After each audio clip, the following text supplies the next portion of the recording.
Watching Tuminez at 6, in the wake of Charlie Kirk's assassination, UVU says they've launched a comprehensive independent review into what happened that day. President Astrid Tuminez says that she will use the results to boost safety and develop a plan to improve emergency response and preparedness on campus. UVU saying they will share the results so something like this does not happen again on any other campus in Utah.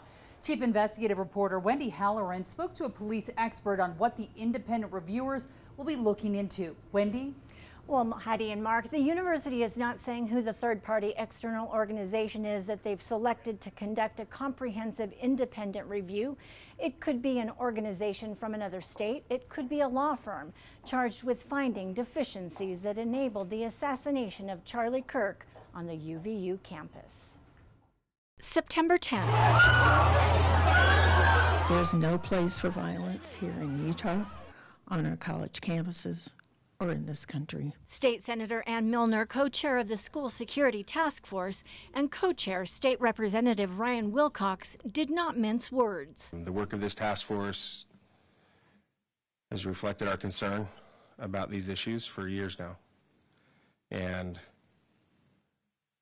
I think we're similarly devastated. Then the announcement of an independent review of UVU's handling of this big event where Charlie Kirk was assassinated. The university is initiating a comprehensive independent review with an external organization to ensure the entire process is neutral and unbiased. They're going to look at everything that goes into the planning and the actual implementation of an event at UVU. Were there things within the planning stage that were missed? Chris Bertram is a retired deputy chief of the Unified Police Department, a professor of criminal justice, and has served with several federal and local investigative task forces.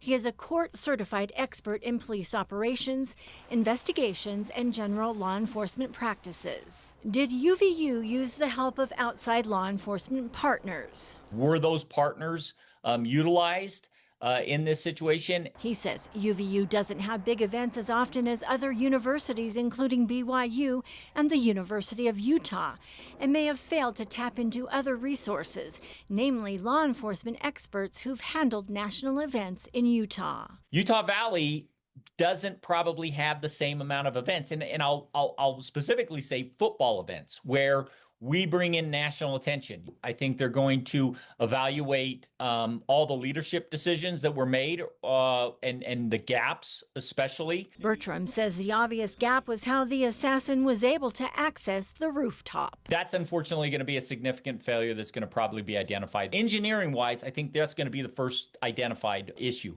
And why weren't elevated positions covered? Roofs should be swept. You don't want anything there that has been planted ahead of time that can be easily accessed, and then you have an advantage on an elevated position. Most significantly, why one of those was not manned by somebody. We have security at the universities, not necessarily law enforcement. If we have minimal staffing, a uniformed security officer simply on one of those roofs, be able to report that somebody's gained access or be a deterrent. The fact is, a uniformed officer, police officer, security officer on those would have been a deterrent. Now, Senator Ann Milner said, and I quote, "We pursue real evidence-based solutions grounded in facts, not speculation or emotional reactions. The task force expects the findings will provide valuable insight in how they can strengthen safety practices for UVU and all of Utah's higher education institutions. No timeline has been given for this review." Mark?